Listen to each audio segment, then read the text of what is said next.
Welcome to XYPN Radio, where your host Alan Moore brings you into a community of fee-only financial planners who want to profitably and successfully serve Gen X and Gen Y clients. If you're ready to get the knowledge you need from leaders in your field, learn from forward-thinking advisors, and take action on your own goals, XYPN Radio is the show for you. Here's your host. Hello and welcome to this episode of XYPN Radio. I am your host, Alan Moore, and I'm excited to have XYPN member Megan Donnelly, founder of Quabbin Advisors in Western Massachusetts, on the show today.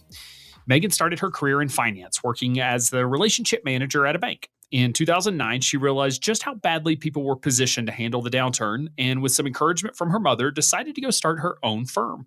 She first worked as a consultant for businesses that were trying to get loans from large banks and all of the bureaucracy that comes with that, all while also studying for her CHFC and then CFP. In 2015, she registered as an RIA and transitioned into doing individual client work. She's chosen to go the route of working with clients from a variety of backgrounds and life stages and has priced her services to be accommodating to the variety that she ultimately sees. She is a learner at heart and really does enjoy digging in to learn new subject matter expertise about 401k plans and that sort of thing. She has hit a point where she can no longer continue to grow at the rate that she has been and is taking the next couple of months to really focus on streamlining the business so she can then make some decisions around hiring versus staying solo. It was great to catch her in the middle of the decision process around what she wants the business to be when it grows up, since it's not always as simple to decide as it may seem. XYPN Network's annual benchmarking survey is out. Are you curious about the average number of clients XYPN members get in their first year, or how successful niches really are? To answer these burning questions and more, we've again enlisted a professional research firm to complete our annual benchmarking study.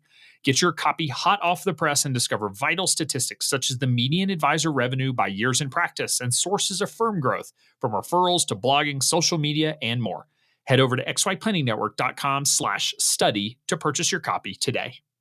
You can find any of the additional resources that we mentioned during the episode at xyplanningnetwork.com/225. Also, be sure to go to xyplanningnetwork.com/VIP to join our private group just for XYPN Radio listeners. It's the community of advisors we've all been looking for that's there to provide support when we need it the most. Best of all, it's free. I encourage you to check it out. Again, that's xyplanningnetwork.com/VIP. Without further ado, here's my interview with Megan. Hey, Megan, welcome to the show. Thanks so much for being on. Oh, thank you. Great to be here. So let's give listeners just a quick overview of you and your practice, where you're located, number of clients, when you got started, and then we'll dig into the details as we go.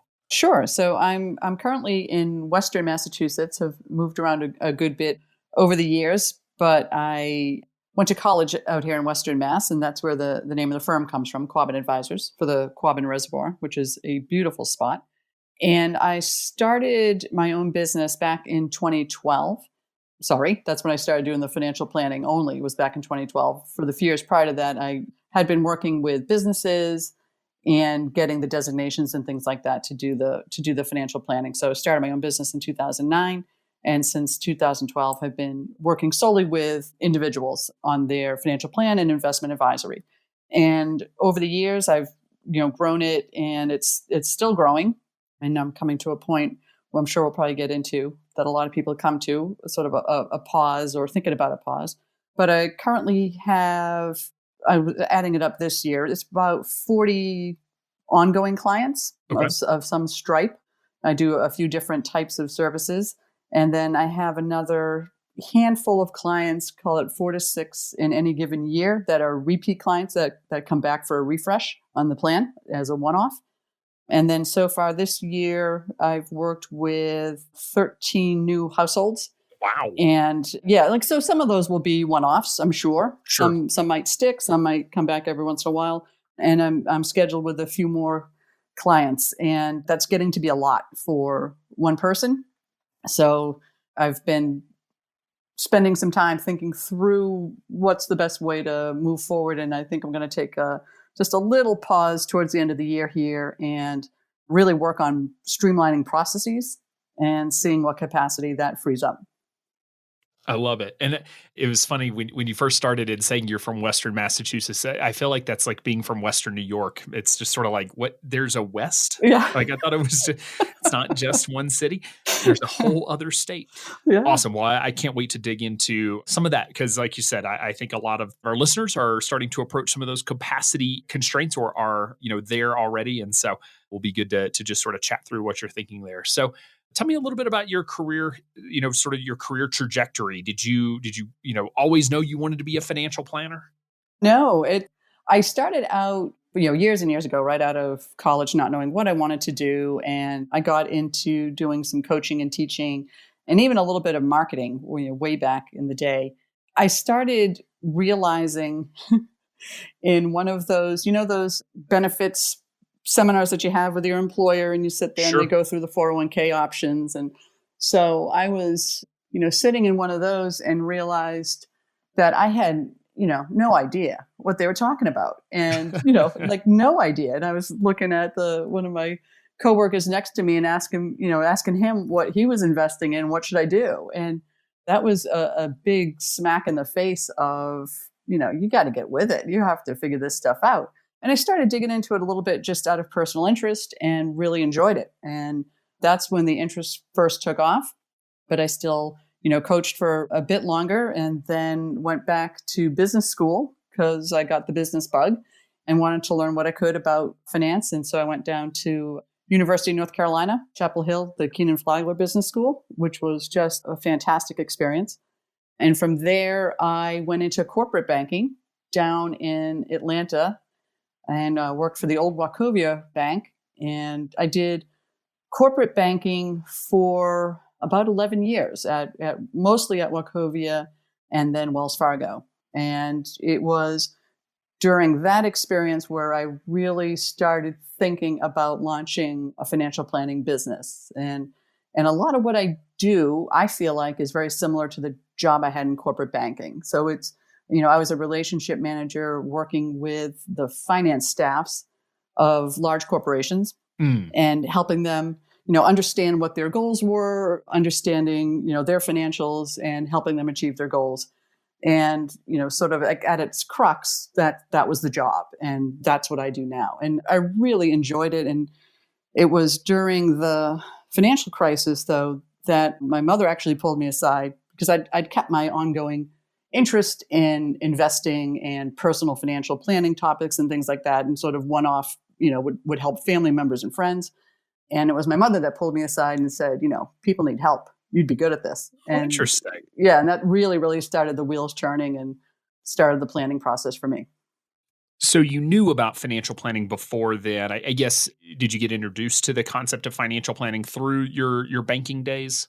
Yeah, so I, was aware of it, on a number of levels. So obviously I knew, about brokers and stuff. And I did a little stint through equity research as an associate. And in that environment, you very quickly realize, you have to get your trades approved. So I started getting familiar with, brokers and having to have certain accounts and, what their jobs were. And then became aware of financial planners just through, I'm not even sure how, to be honest with you, but, just aware of Ameriprise, meeting some people, some of the other firms that started with the financial planning process. And it didn't occur to me that it was something that I could do, so I sort of thought about, do I want to join one of these firms? And, it just didn't seem like a great fit for me. I'm not a very salesy person. I prefer teaching and coaching and guiding. And so it took a while for it all to come together. And I'm grateful. I mean, it's, things have changed a lot over the years. I would never have been able to do what I do if things hadn't changed so much. Sure. So when did you ultimately make the decision to start your own firm? It was during the financial crisis. It was, after talking to my mother and talking to other family members and friends and really seeing the impact that financial crisis was having on individuals. I mean, it was bad enough. I was a corporate banker at the time dealing with large corporations, and that was scary enough. And they were scared, so which was, it was a weird, really, really scary time. And just realizing the mistakes that a lot of people were making of, going to cash in their 401ks and, hearing stories about people just making moves that, weren't good, for the long run. And that's what got me thinking, okay, there has to be a way to help people to be able to work with individuals and families on financial planning and to make it a business. And so that's when I started. Even though I was still working at the bank, I started looking at the different designations and what was required and what would it take to start a business, and understanding what an RIA was and an IAR and all of the stuff that I didn't know about. And it was just an education. It was a slog. I really wish you had started this all years ago. It would have made my life easier. I have heard that once or twice before. Yeah. It was a complete slog. Well, so you left your corporate finance job or corporate banking job and started a financial planning firm in the middle of the recession, is what you're saying. Yeah. Good move, right? I'm just being sure I'm clear here. That is the exact opposite of what we hear from most people. Yeah. No, I love it. So do you feel like that was the right timing when you look back, that obviously the need was there and you see so much going on? Would it have been a little better to wait a year or two till things settled out? Or did you find that, it was as good as time as any? Yeah. So, from the perspective of what was going on in the economy and was I really ready in terms of knowledge of processes and how to take the steps and work through it? No, it absolutely would have been better to wait a year or two. But from the perspective of, where I was in my life and what was going on, one of the other things that was going on back then was that Wells Fargo bought Wachovia. So it was sort of my two banks coming together.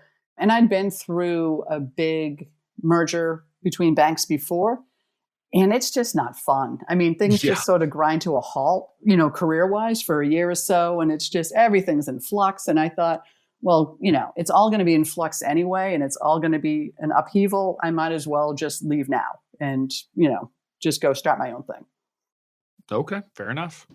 So tell me a little bit about the, getting started, because you mentioned earlier that you weren't doing financial planning yet. You're really focused on some other type of work. So can you talk to me about the work that you were doing early on?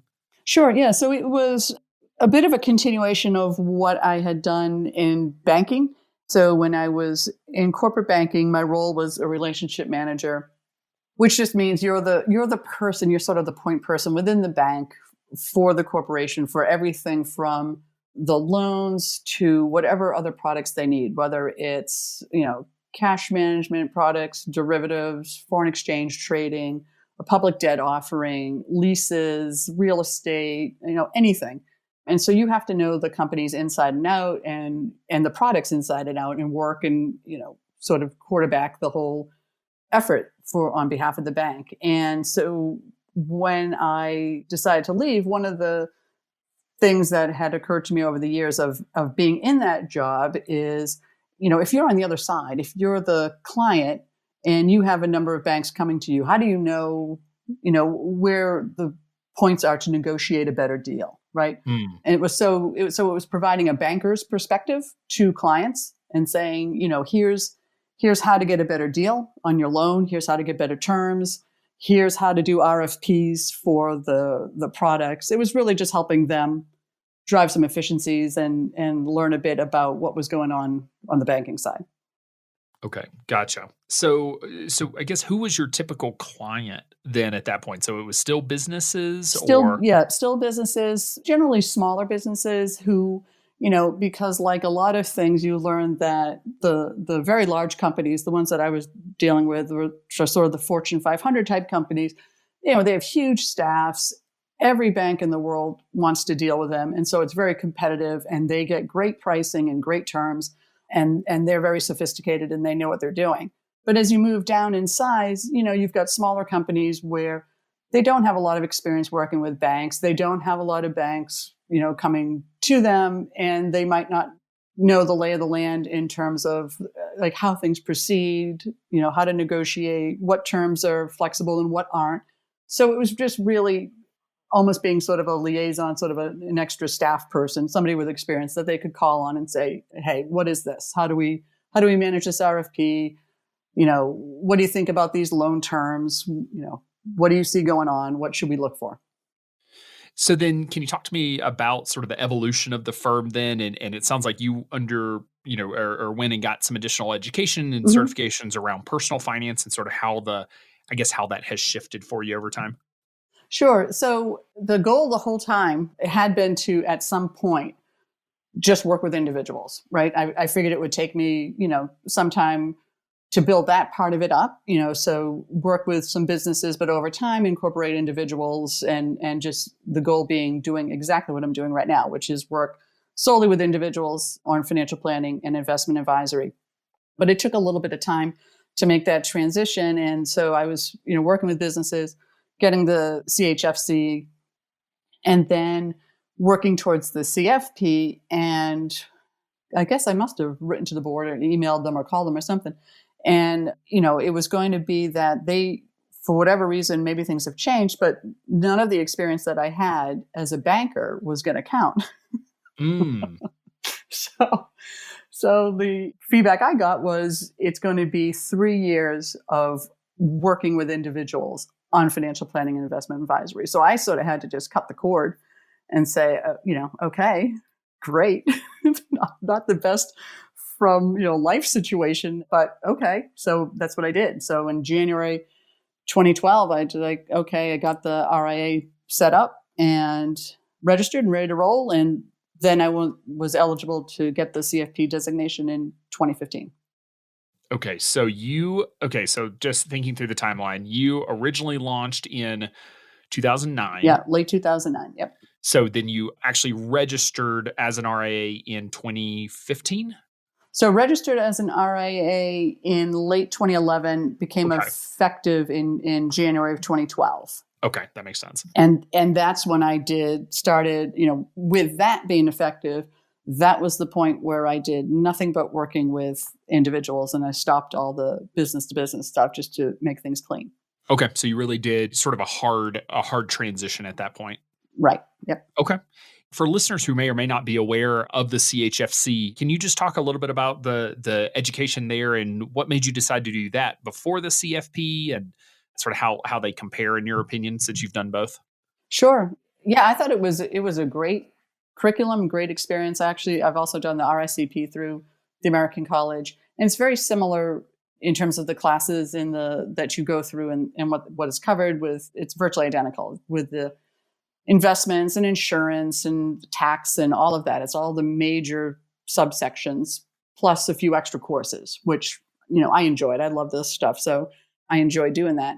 And the reason that I started with that, honestly, is two reasons. I could use all of those classes and then go sit for the CFP. And two, that designation, they allowed me to use my banking experience, as a relationship manager towards the designation. And that allowed me to become, file for an RIA. So it was really an important thing for me. I was very happy to see that I could do it that way. Okay. So yeah, how did the transition go? Moving from providing these services to business owners to starting to provide them from individuals. I mean, was it basically like starting over from just an overall marketing and client attraction standpoint? Yeah, in some ways it was.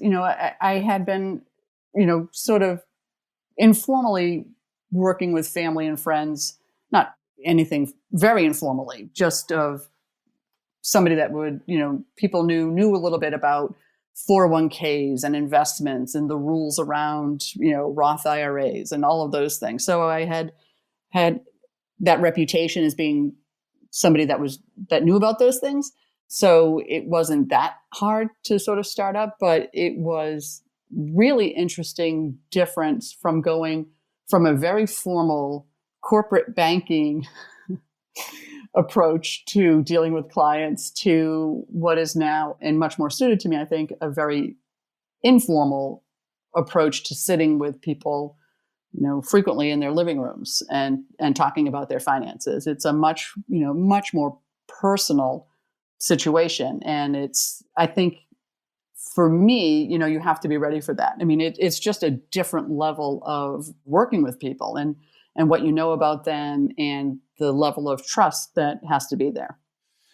So, how did you, I guess, go about getting those first few clients? Were they family and friends that ultimately signed on, or Mhm. did you, I guess, where did you initially focus? Yeah, no, it was people that knew what I was doing and getting ready to launch and just said, when you're ready to go, let me know. I want to work with you. So, as out of the gate, I had a handful of people right away.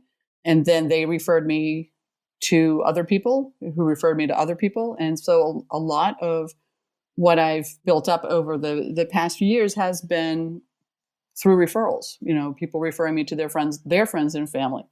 And then where things really started to mix was once I did have the CFP designation, being in the various databases that are out there, that brought in a different element of, now people could find me. I don't really do any advertising, which I think most people probably don't.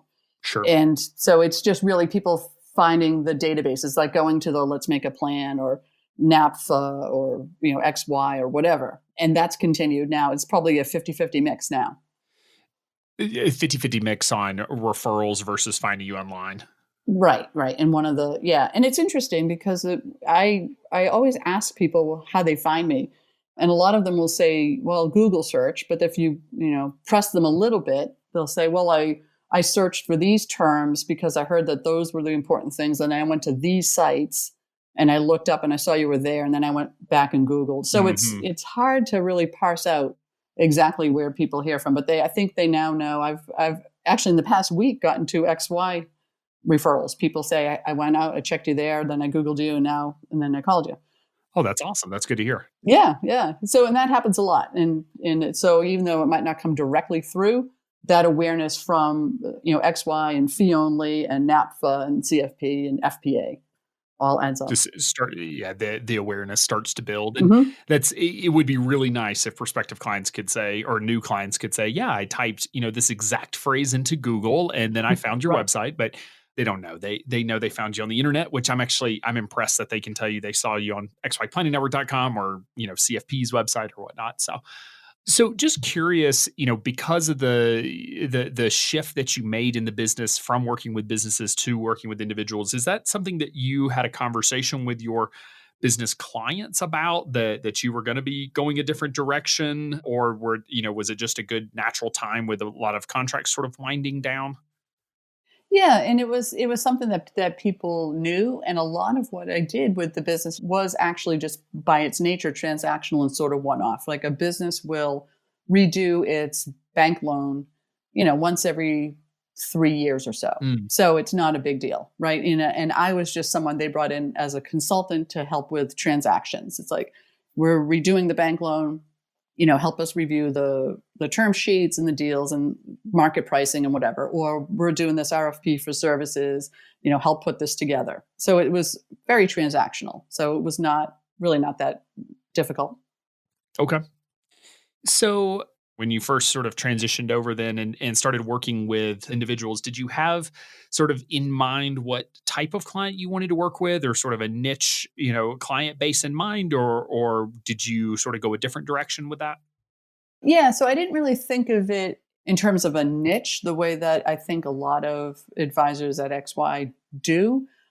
I honestly thought of it as people a lot like myself growing up, right? So I grew up in a middle class family, what my mother called hanging onto the middle class by our fingernails. Mhm.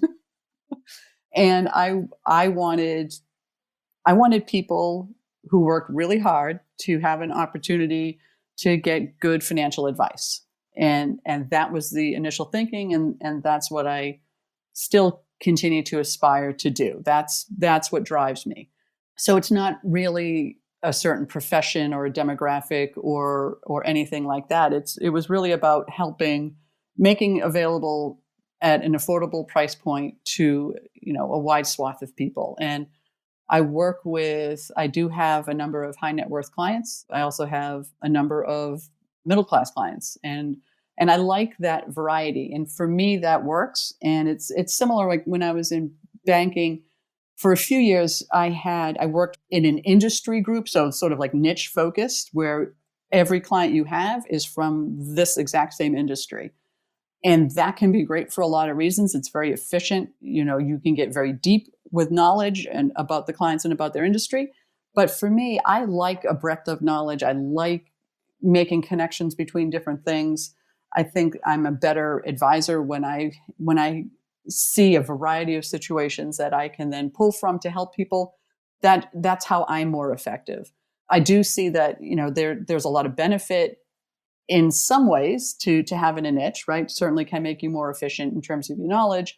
But my hope is that if I can be really effective and get smarter and much better with integrating technology and being more efficient with my processes, that I can drive my efficiency there. And I love learning. So I love learning about other people's industries, what types of pensions they have in this industry versus this one, different 401k plans, different everything, right? So I like the variety that I have of working with. I've got, executives that have the whole stock option packages and all of that. And I've got people with union pensions, and I love it. It's a great mix. Are you comfortable with the classification or I guess sort of the metaphor of saying like you're basically taking the general practitioner route or the family doctor route versus going the specialist route of, just enjoying a lot of different things coming across your desk versus, sort of specializing and just being a really deep subject matter expert in one particular area?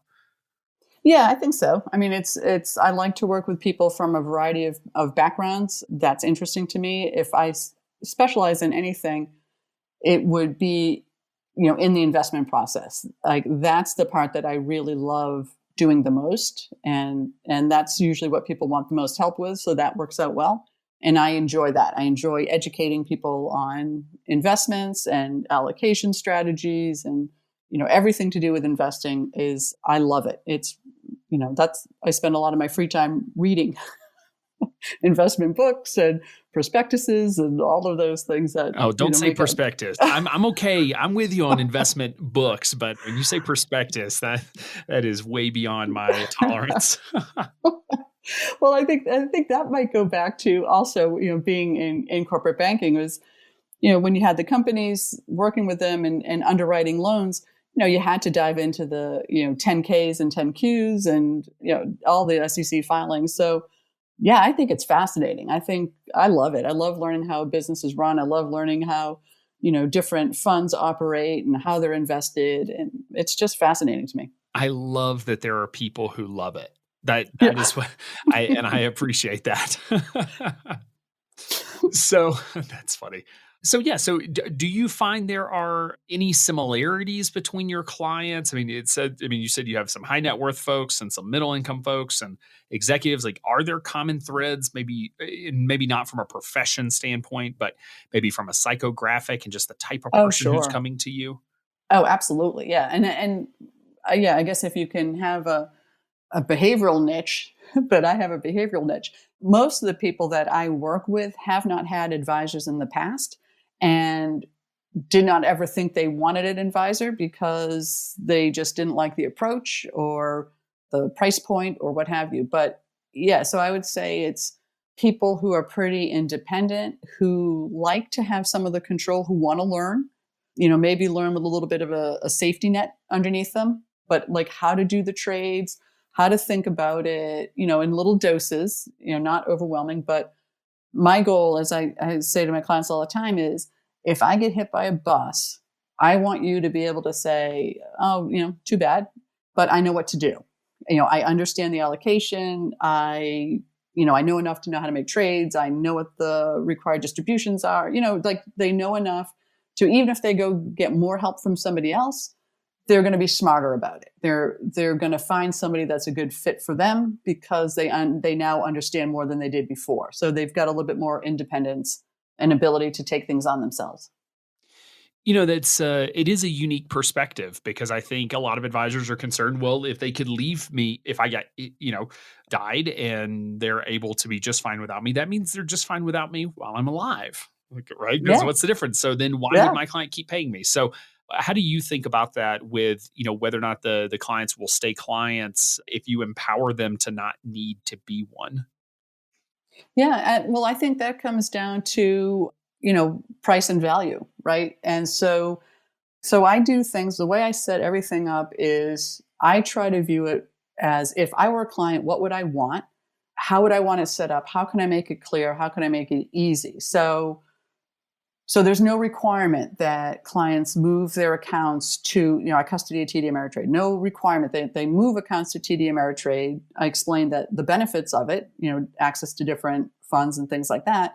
But if they want to leave their accounts at Fidelity or Vanguard or whatever, they hook them up through Advise-On so that I can see them and track them and do the transactions and all of that stuff and make the recommendations. And for some of them, I even sit on screen shares and watch them place the trade, because they want to learn how to do it. But because I don't charge as much as, well, a lot of people, I have a pretty low fee. The value, I think, is still worth it, even to people who now know exactly what they're doing. So they get to learn how to do it. They place the trades. They feel good about it. They're gaining confidence. But then they also know that I'm out there reading the prospectuses and, reading the books and listening to the shows and the newspapers and all of that. And, keeping an eye and being another opinion for them. I've got clients that are financial people. They absolutely don't need me, but they like having someone to bounce ideas off, someone else's opinion, and it's worth it to them. Yeah, it's that accountability coach, that person who's there to, handhold through those challenging situations or the easy situations that just always pop up and are things that life just gets in the way of. So sure, yeah. I remember my first boss used to say if he had 100 clients, he was his 101st client, and so it's hard to do it yourself sometimes. So easier to have somebody else that's there to hold you accountable.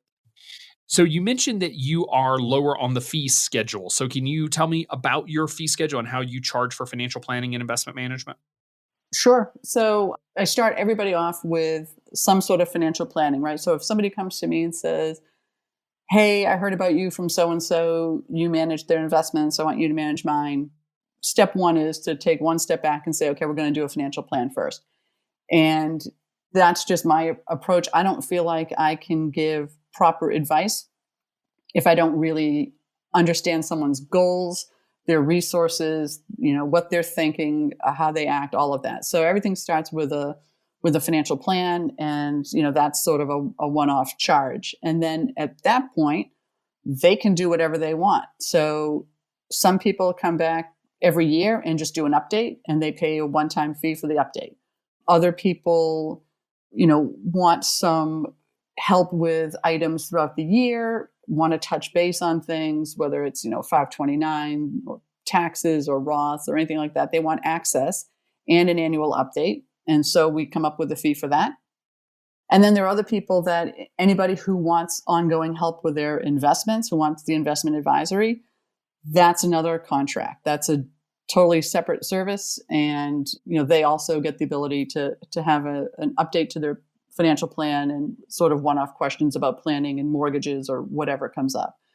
And so for that last group, I base the fee off of AUM, but it's all asset. It's all of their investable assets, because I want to see the whole picture, right? So part of the reason the fee is lower is because, it's also off of their 401k or their annuity over here or, whatever.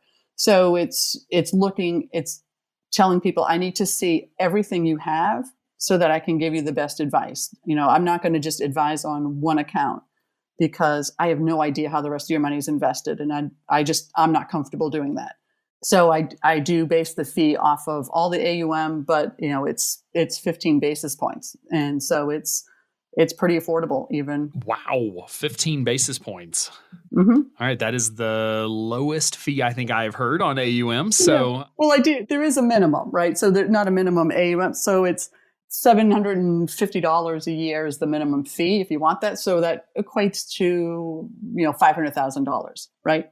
But that's for people like if they're starting out and have 100,000 and they want that much hand holding. I mean, I make it clear to them that, you might be better off with another service, but sure. If you really want to do that, sure. Yeah. And this is the fee. And, most people take my advice and say, okay, we're not really quite ready for that. Once a year, look at the investments is plenty. But, for other people, it's a good deal. So, but you are looking at the fee again, you're billing the fee on all of the investments. Well, I should say you're calculating the fee on all of the investments. Mhm. How did you come to the number 15 basis points? Because I mean, theoretically you could charge 1%, which is what, 7 times Mhm. that fee, and market would say that they would pay it. So why 15 basis points versus a higher fee?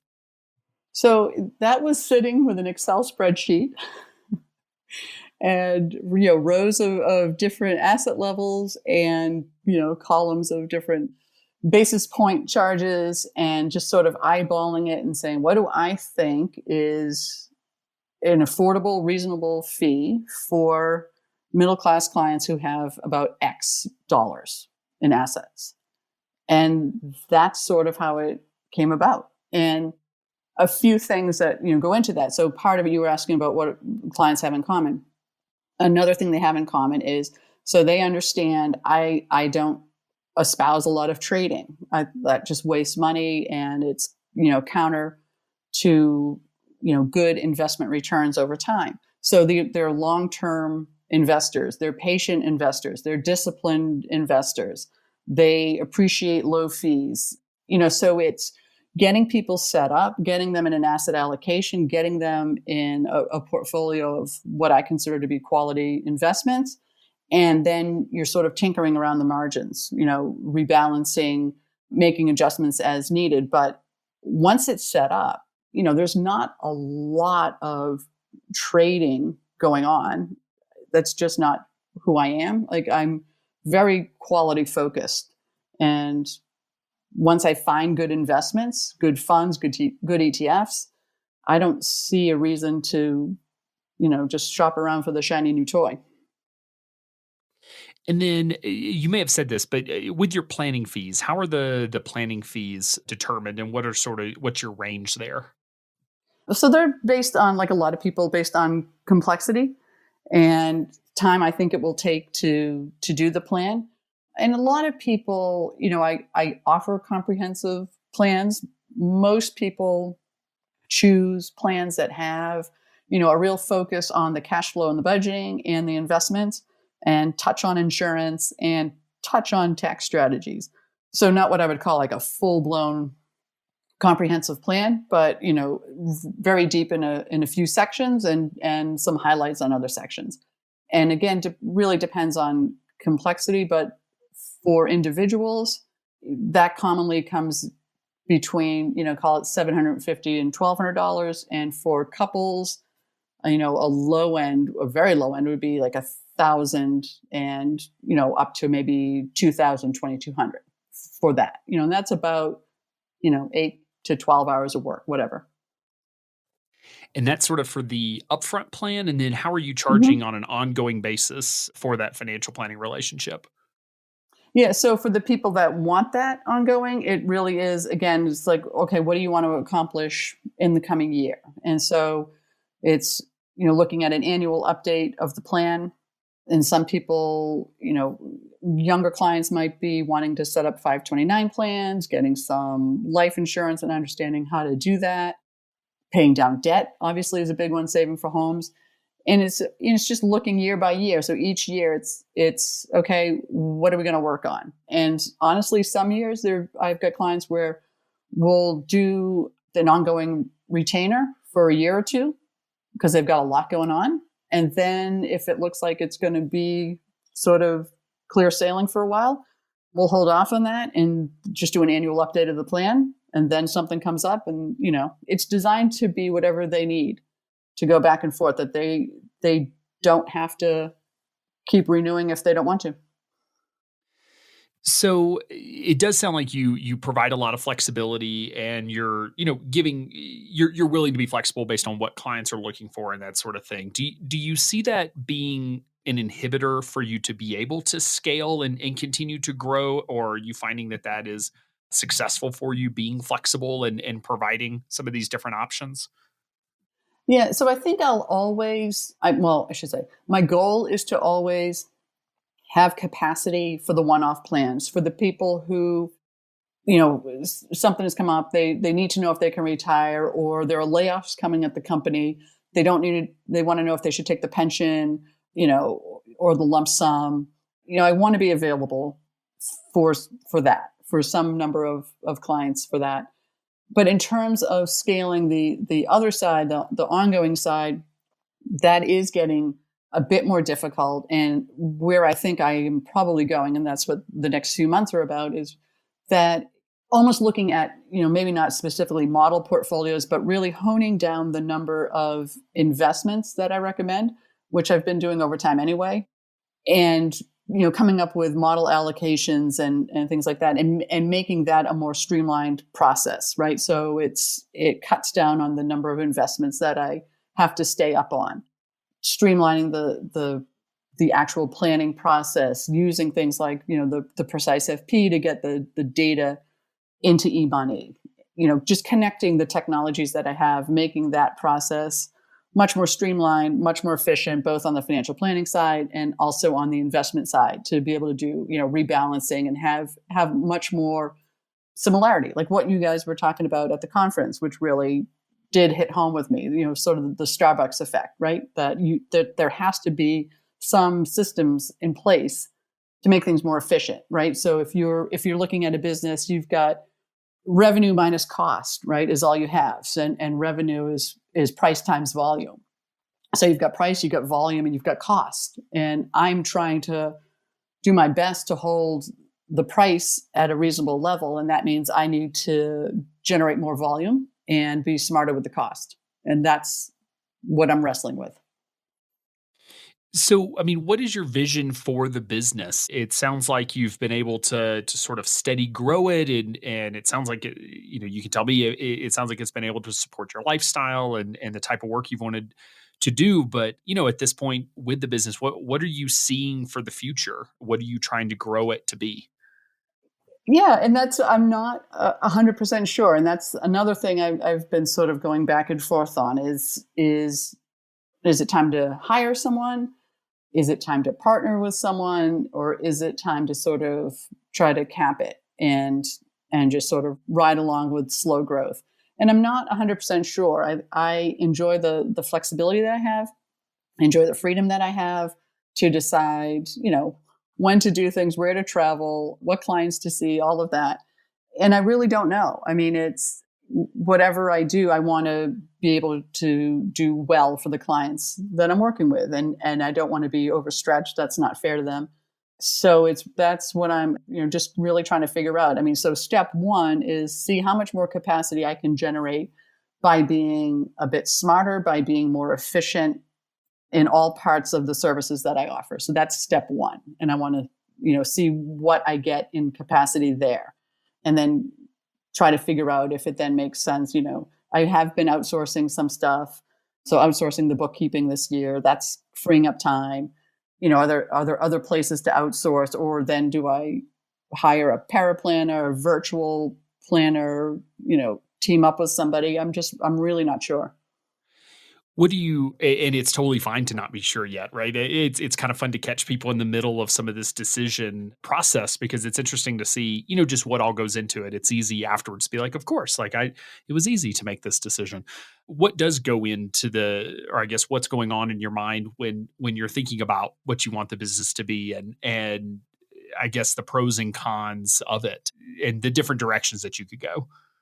Yeah. So the pros and cons of hiring somebody, I'm not, and I know I've heard you talk about this, I'm just not terrifically interested in managing somebody. And I just don't want to deal with that. I don't want to deal with payroll. I just don't. It's and nothing wrong with that. No shame in that. It's good to know that versus doing it and hating it. So right. Yeah. And the things that I love to do the investments. I love working with clients. And, I'm not looking to retire. I love this. I don't think I will retire until, I absolutely have to. I sort of see it, if anything, it's like clients get tired of me, when I'm, can't hear them anymore and can't walk and I'm, 87, that it just sort of goes away. I don't know. I don't plan to retire. I love the investments. I love the financial planning. And I think I will always find a way to work with at least some clients. Yeah, I love it anytime the pundits start talking about that, we're going to lose 100,000 advisors in the next 10 years to retirement. And I'm like, I've met maybe like 3 advisors who retired ever. Because if you own a big business, okay, you Sure. ultimately have to sell it. But for Right. folks who are solopreneurs or in sort of the boutique size firm, Hmm. selling, I mean, one, like this is a job you can do well into retirement age, for one, and two, it pays a lot more to keep working than it does to sell the firm. It's like if why sell it for 2 times revenue when you can just keep making the revenue for another 5 or 10 years and then sell it if you so chose. Right. So yeah, I think many advisors will be running their business. What do they say? They'll die with their boots on. Right. Is Right. just Right. sort of the reality. So are you structuring the firm to be able to have flexibility at what point you approach retirement age, that you'll have more freedom and flexibility to be able to do some other things besides just the business? Or do you really see yourself like, yeah, I enjoy doing this. This is my full-time job. I'm going to keep doing this as long as physically I'm able to. Yeah, it's probably more the latter right now, and that might change in, I don't know, 10 years or 15 years. But like I said, I love what I do. I spend, I work a lot of weekends and I work evenings. I do need to do a better job about carving out more time off just for the recharging aspect of it. Mm. But I love it. I love, in the evening I pick up the books. I'm researching investments online. I just enjoy it, and I can't imagine not doing it. So I'll always do this for some group of clients or for myself. If everybody goes away, what I do, what I'm interested in isn't going to change. So yeah, I don't really know. No. It seems like a wishy-washy answer. Hey, the beauty of being the business owner is you get to be wishy-washy and decide whenever you want to decide. So you did mention that this year alone, you've brought in, I think you said 15 new clients. Hmm. And so are those still sort of breaking down along the lines you mentioned earlier of 50% coming from referrals and 50% coming from online? Or are you seeing some new traction in any particular areas? Yeah, I pulled up this stuff earlier today, and I'm now looking, sort of scanning the names, and probably, like, I don't know, maybe 3/4 to 90% of the new people are not referrals, which is interesting. So you're starting to see some pickup from some other areas as well. Hmm. Interesting. Yeah. Yeah. All right. Have you been putting any focus into areas other than just sort of being what I call passive marketing, being listed on NAPFA and XY and that sort of thing? Or No, I haven't. And that's so what you're talking about, basically, what do you want to be when you grow up, when your business grows up? And that's the part where I really feel like I need to pause things for a few months and figure out the capacity, because I haven't been. It's all just been passive and, sort of incoming. And I do, I want to get a feel for what else could I do. Is there a way for me to offer services to reach more people? Can I grow it? Do I want to grow it, by a lot? I feel like there's stuff that I can do online that, there are a bunch of people who, even though I try to be as affordable as possible, there are people that I've talked to over the years who are in real need of financial planning help that can't afford the fees. And one of my goals has been to try to figure out some way to get information at an even lower price point, right? So obviously not one-on-one financial planning, but worksheets and maybe little recorded videos and walking people through step by step, and where they can get an even lower price point, at least get some answers. So I've been playing with that idea for a while, and we'll be relaunching the website soon to have the ability to have pages where I can do that, of posting content and, possibly offering that down the road. okay. Yeah. So what are some of the other projects or anything that you're thinking about, or over the next, let's say, 6 to 12 months that you're going to be taking on? Or is it really, is the focus really now about trying to figure out what the business is going to be and preparing for, whatever you ultimately decide there? Yeah. So the two big things preparing for is what I talked about with the relaunch of of a website and trying to see if, one, I'll be putting up that sort of content for current clients, right? Having a page on the website that is for current clients where they can go in and get answers to things like, hey, how do I use the e-money? How do I navigate around TD Ameritrade? But also things like, doing little screen shares about how to analyze a mutual fund, reminders about like, this is the Roth IRA, breaking down accounts, breaking down some of the most common financial planning questions that I get. So a place that they can go, it's like a client resource area. So putting time into that, and maybe from that, being able to pull some of it, package it, and offer it to people at a lower price point for, just sort of one-off, at least get started, get some answers. And maybe down the road, you might need a little bit more help, but maybe this will do. That's one side. And then the other side is really, as you had mentioned, is streamlining on the investment management side and trying to streamline that process and, come up with more, model portfolios, if that's possible. I mean, I don't know if that would be a great fit, but sort of at least exploring the idea of using model portfolios for some clients to drive some efficiencies that way. Makes sense. So, if you look back over the years that you've been in business now, what would you say have been sort of one highlight of a success that you've had that you feel like listeners could replicate, and maybe one failure that you feel like you've had that listeners could learn from and maybe avoid the mistake that you made? Oh my gosh, the failures. A lot of the failures were sort of process issues of just not being really mindful of the steps to take and how long it would take, right? So way back when I was still at Wells Fargo and was thinking of launching the business, I actually did a Harvard exec ed course, which was fantastic. And it was for women that were at some change in their career, whether it was coming back into the workforce or changing career trajectories. And that was fantastic. And I got to meet with some professors and consultants that had started their own businesses. And they had said, great, yep, this looks good, good idea. Just keep in mind, it's going to take you twice as long to hit your revenue targets, and your expenses are going to be twice as much as what you think. Yep, always. And oh my God, yeah, dead on. And I tell people that all the time. So like that, if I had one thing to tell people is expect that, right? And then I would add one more, and it's going to be twice as hard as you think. So that was I just wasn't as prepared, even though people prepared me for that. I was not as prepared as I probably should have been.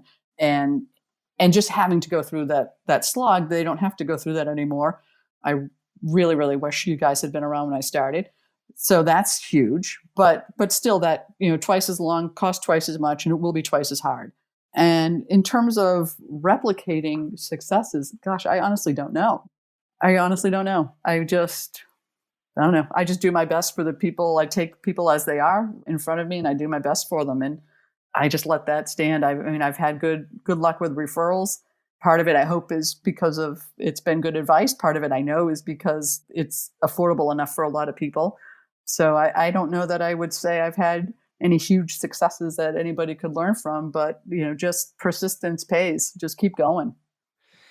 Yeah, and really your answer would answer my final question of what piece of advice would you give your younger self, which is, it sounds like it's going to be twice as hard, it's going to be twice as expensive and take twice as long. So just be prepared. And it is good advice that, it's easy to forget that when you're, in the middle of it and just so excited to get started and your pure adrenaline, pure energy, but it is a tough road. And while XY, our goal is to make it easier, we do not make it easy, just easier. Right. And we would like to make it a little faster, but we don't make it, extremely fast. In the end, we all go along the same journey of entrepreneurship. Mm-hmm. We all ride the same highs and then down into the same lows. Some people are able to get through some of that a little faster than others, but in the end, we all go through it. So Right. Yeah. And the other sort of, similar vein to that is that some clients, it takes them time, right? So I had people reach out to me in year 1 and didn't do anything with me until year 3 or year 4. Yeah. So just to be patient with that and just, keep dripping with newsletters and things like that, which I don't do enough of, but, to keep that out there and people will come around. when they're ready, and just be ready when they are, and don't take offense if you think somebody should want your services, and they'll come around when they're ready. They'll be there. Fair enough. Well, Megan, thank you so much for taking the time to come on the show and share your story and what you've been up to. And sounds like it's going to be an exciting next few months as you make some decisions about, what's going to be next. So I appreciate you taking the time to come on the show. That was fun. I enjoyed it. Thank you. XYPN Network's annual benchmarking survey is out. Are you curious about the average number of clients XYPN members get in their first year, or how successful niches really are? To answer these burning questions and more, we've again enlisted a professional research firm to complete our annual benchmarking study. Get your copy hot off the press and discover vital statistics such as the median advisor revenue by years in practice and sources of firm growth, from referrals to blogging, social media, and more. Head over to xyplanningNetwork.com/study to purchase your copy today. Be sure to join our VIP community at xyplanningNetwork.com/VIP to hang out with other XYPN radio listeners, ask questions for future mailbag episodes with myself and Kitsis, and to finally find a community of like-minded financial advisors.